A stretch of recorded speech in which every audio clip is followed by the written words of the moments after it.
The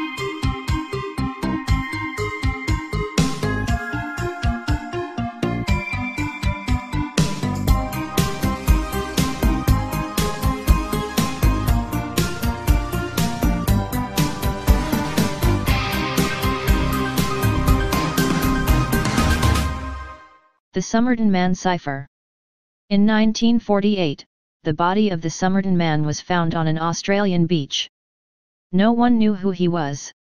In his pocket, though, was a mysterious piece of paper with the Persian words "Tamam shud," it is finished, printed on it. 68 years later, you could still solve one part of this mystery from home. According to police, the Somerton Man had torn the paper out of a book called The Rubaiyat of Omar Khayyam. In the back of the book, he had scribbled a coded message. Gordon Kramer, a former UK detective, believes that microwriting is hiding between the letters, making 1,100 characters in all. He also believes that a code between the letters gives away secrets of the British military. Kramer's theory isn't widely accepted, though, and the code remains unsolved. In 1948 a number of events happened that would shape the world as we see it today. He was assassinated at the age of 78 during January of 1948. The assassination took place outside of the Birla House in New Delhi, where Gandhi was set to attend a prayer meeting. The assassin, Nathuram Godse, was a Hindu nationalist who had disagreed with Gandhi's acceptance of Muslims and his nonviolent position in the wake of religious tensions created by the division of Pakistan and India.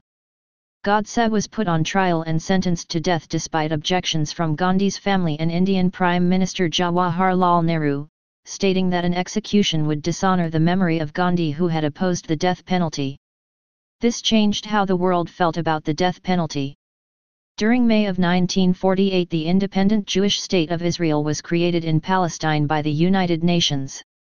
The creation of Israel marked the first time in 2,000 years that an independent Jewish state had existed. David Ben-Gurion became the newly formed country's first prime minister. Immediately after the creation of Israel, the Arab-Israeli War of 1948 began when forces from Egypt, Syria, Iraq, Lebanon, and Jordan invaded the country.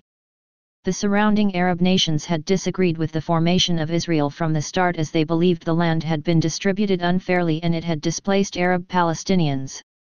Fighting continued until 1949, when Israel was able to form several armistice agreements with the neighboring Arab states. A number of wars we have seen today are a result of this. The United Nations General Assembly adopted the Universal Declaration of Human Rights on December 10 of 1948 in Paris. The document, while not legally binding, laid the foundation of basic human rights upon which subsequent treaties and declarations were based. The UDHR is 30 articles long and was conceived as a reaction to the atrocities committed during World War II and the Holocaust. The document enumerated that all humans should be entitled to fair treatment, dignity, and equal freedoms regardless of their personal characteristics or affiliations.